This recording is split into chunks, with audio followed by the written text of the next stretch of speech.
सभी को नमस्कार। मैं रविशंकर शर्मा आप सभी का स्वागत करता हूं अपने YouTube channel online Sharma coaching classes for competition.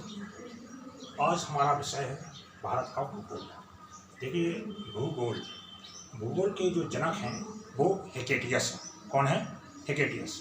सो आज हम स्टार्ट करते हैं कि विश्व मानचित्र पर हमारे देश को या किसी भी देश को हम किस प्रकार से प्रदर्शित करते हैं। देखिए, किसी भी देश के मानचित्र को विश्व पटल पर हम ऊर्ध्वाधर लाइन और क्षैतिज लाइनों के मध्य प्रदर्शित करते हैं। जो ऊर्ध्वाधर लाइन होती हैं इन्हें हम देशांतर लाइन बोलते हैं। क्या बोलते हैं? देशांतर लाइन। ये जो ऊपर से नीचे की ओर है, देखिए ये। और जो क्षैतिज लाइन होती हैं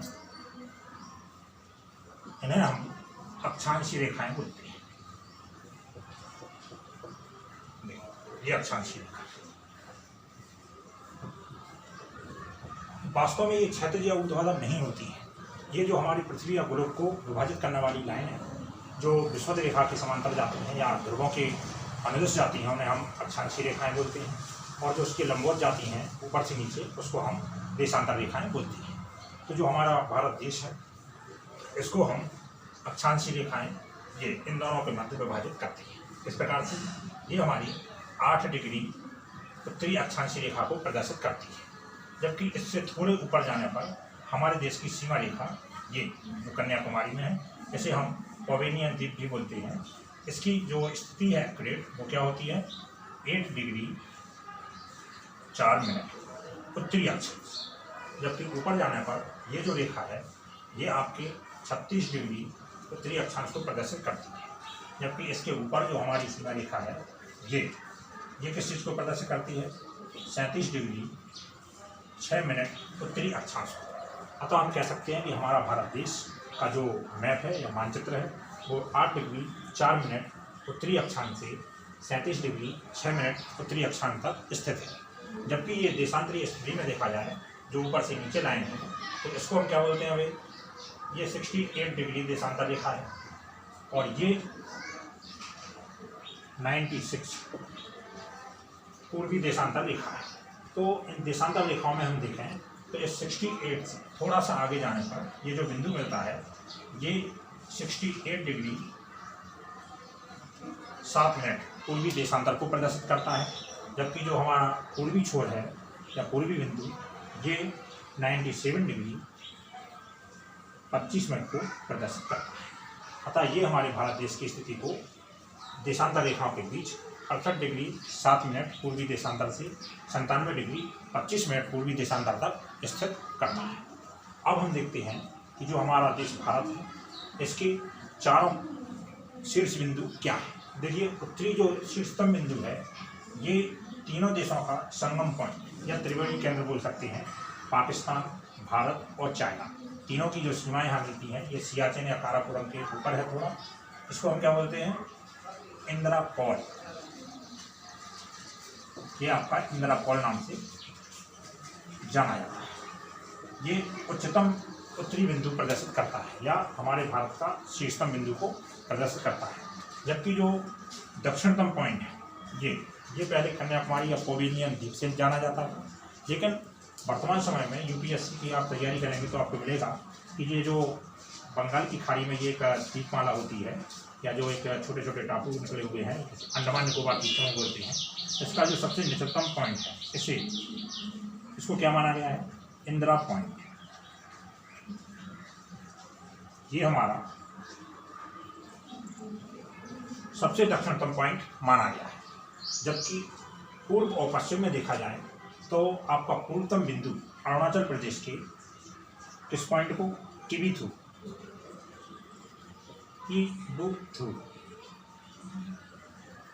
को माना गया है, जो अरुणाचल प्रदेश में है।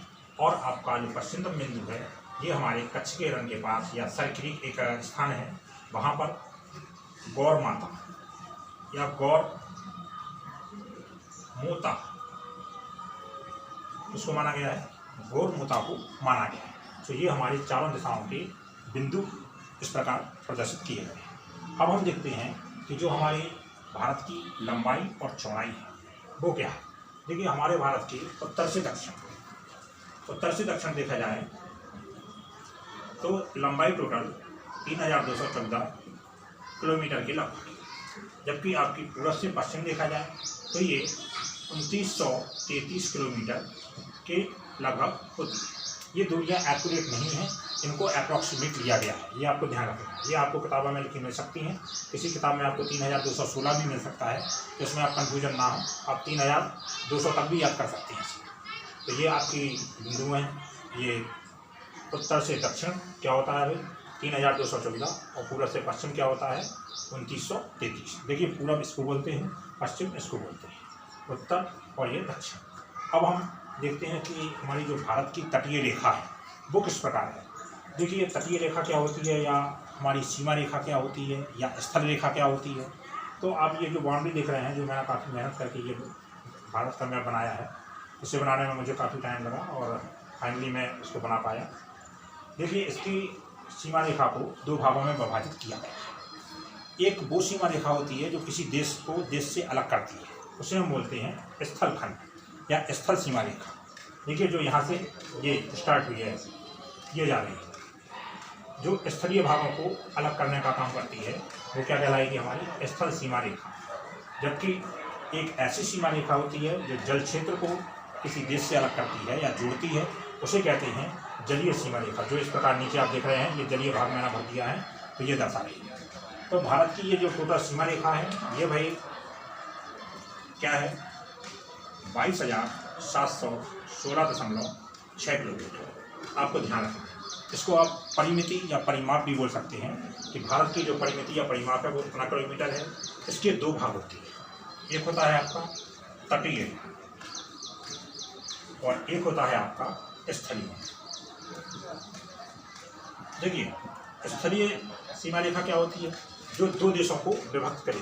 तो इसको देखा गया है कि स्थलीय सीमा रेखा लगभग 15,200 किलोमीटर है। अब ये कहाँ है, देखिए आप गुजरात के कच्छ के रंग के ऊपर से देखेंगे तो यहाँ पे क्या लग जाता है भाई हमारा पाकिस्तान, जो हमारा मुख्य पड़ोसी देश है, और ये उत्तर पश्चिम दिशा में स्थित है। जबकि उत्तरी दिशा में ऊपर आप मैप में देखिएगा, यहाँ पर एक छोटा सा स्थान इस प्रकार से आपको टच करता हुआ मिलेगा, ये अफगानिस्तान को दर्शाता है। इसको दर्शाता है अफगानियों या अफगानिस्तान के मैप। फिर आते हैं हम यहाँ पर उत्तर पूर्वी दिशा में। उत्तर पूर्वी दिशा में आपका मुख्य देश जो है वो चीन है, जबकि यहाँ से यहाँ तक ये जो बीच में आप भाग देख रहे होंगे ये नेपाल है।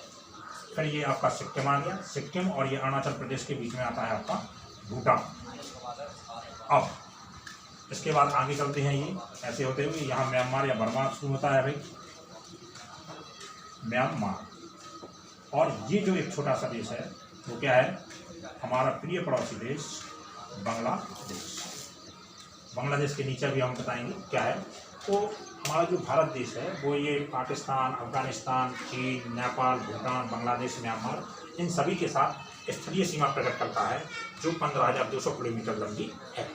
जबकि तटीय रेखा जो जल क्षेत्र से घिरी हुई रेखा होती है उसे हम तटीय रेखा बोलते हैं। और वास्तव में जो हमारी तटीय रेखा है इसकी लंबाई 6100 किलोमीटर है। सिर्फ मैं इस मैप में बात कर रहा हूँ। अब आप देखेंगे कि भाई 6100 किलोमीटर के बाद भी कुछ और होता है। क्या होता है आप इस मैप में देखेंगे जगह जगह ये आपको कुछ डॉटेड भाग दिख रहे हैं, या ये कुछ दिख रहे हैं, या ये दिख रहे हैं, या ये दिख रहे हैं, या ये दिख रहे हैं। तो इनको क्या बोलते हैं, देखिए ये आप सभी जानते हैं कि ये हमारा बे ऑफ बंगाल या बंगाल की खाड़ी है।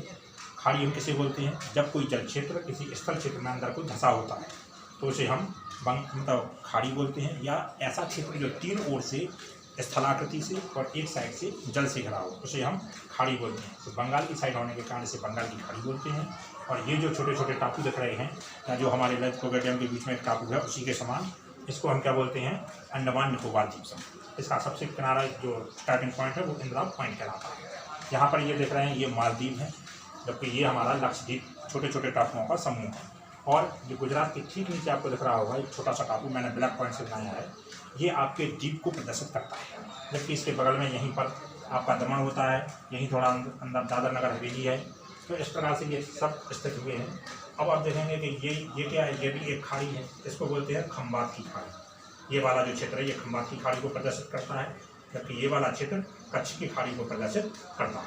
अब इन सभी को जोड़कर देखा जाए, मतलब इन सभी की परिधि ले ली जाए, जैसे ये छोटे टाइप में तो इनकी भी पर्ची इसमें जोड़ दी जाए तो ये टोटल होती है 7,516.6 किलोमीटर कुल। ये आपको ध्यान रखना है, कुल तटीय, जिसमें हमने छोटे छोटे द्वीपों को भी ऐड कर लिया है। तो अब हम इन दोनों को ऐड करेंगे तो हमारा क्या आएगा, 22,716.6 किलोमीटर। तो ये हमारी टोटल तटीय रेखा है। अब आते हैं हम अपने भारत देश के क्षेत्रफल के बारे में। देखिए, जो हमारे भारत देश का क्षेत्रफल है वो क्या होता है, 32,87,263 वर्ग किलोमीटर। क्या होता है, वर्ग किलोमीटर, जो कि विश्व में 7वें नंबर का सबसे अधिक क्षेत्रफल वाला देश है। अब हम आपको बताएं कि जो हमसे 7 और मतलब अधिक देश हैं, 6 देश, वो क्या हैं। सबसे अधिक क्षेत्रफल में आप सभी जानते हैं कि रशिया है, दूसरे नंबर पे आपका कनाडा आता है, तीसरे नंबर पे आपका चाइना है, चौथे नंबर पे आपका अमेरिका आ जाता है, ब्राज़ील आ जाता है, उसके बाद ऑस्ट्रेलिया आता है, फिर हमारे भारत देश का स्थान आता है। और हमारे देश का जो क्षेत्रफल है वो पूरे विश्व का 2.43% भाग प्रदर्शित करता है। इसके बाद हम देखेंगे कि ये जो कुछ और मैंने भाग बनाए हैं ये क्या है। देखिए, बांग्लादेश और ये हमारा वेस्ट बंगाल वाला पार्ट है, ये जो कोलकाता को प्रदर्शित करता है। तो इसके नीचे एक छोटे छोटे समूह हैं, ये सुंदरबन के पास स्थित छोटे द्वीप समूहों को हम न्यू मूरे द्वीप बोलते हैं। क्या बोलते हैं, न्यू मूरे द्वीप। जबकि आप यहाँ देखेंगे कि ये जो चेन्नई है, चेन्नई से आप ध्यान रखिएगा कि जो समुद्र तटीय गहराई मापी जाती है वो चेन्नई तट से ही मापी जाती है, चेन्नई तट से ही ली जाती है। और इसके ठीक नीचे आप यहाँ देखेंगे एक आपको लाइन टाइप की या एक छोटा सा सेतु टाइप मिलेगा, जिसको हम पंबन द्वीप समूह बोलते हैं। क्या बोलते हैं, पंबन द्वीप समूह। पंबन द्वीप समूह पर ही आपके एक जो हम लोगों का धार्मिक स्थल है रामेश्वरम, वो स्थित है, और जो हमें तमिलनाडु को श्रीलंका से जोड़ने का काम करता है। अब आप कहेंगे श्रीलंका कहाँ है भाई। देखिए, हमारे मैप के नीचे सभी जानते हैं कि एक छोटा सा एक लट्टू टाइप एक कंट्री है, जो एक बड़े से द्वीप को प्रदर्शित करता है, जो हमारा एक क्या है, पड़ोसी देश है। लेकिन ये एक तटीय पड़ोसी देश होता है, क्योंकि ये चारों तरफ से जल क्षेत्र से घिरा हुआ है। तो ये पंबन द्वीप जो है वो श्रीलंका को और तमिलनाडु को जोड़ने का कार्य करता है। अब हम देखते हैं कि हमारे इस साइड का जो जल क्षेत्र है उसे हम अरब सागर कहते हैं। क्यों, क्योंकि ये अरब देशों को हमसे जोड़ने का काम करता है।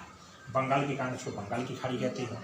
और हमारे भारत देश के ठीक नीचे जो एक महासागर होता है उसे हम क्या बोलते हैं, हिंद महासागर।